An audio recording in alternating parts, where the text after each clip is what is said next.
మాఘ పౌర్ణమికి చాలా శక్తివంతమైన ప్రత్యేకత ఉందని స్కాంద పురాణంలో చెప్పారు.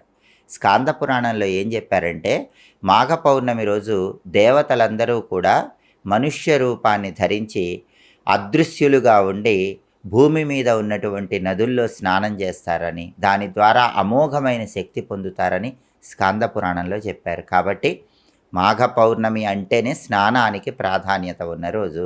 అసలు మాఘ పౌర్ణమి రోజు ఎలా స్నానం చేస్తే ఎంత అద్భుత ఫలితాలు కలుగుతాయో కూడా స్కాంద పురాణంలో చెప్పారు.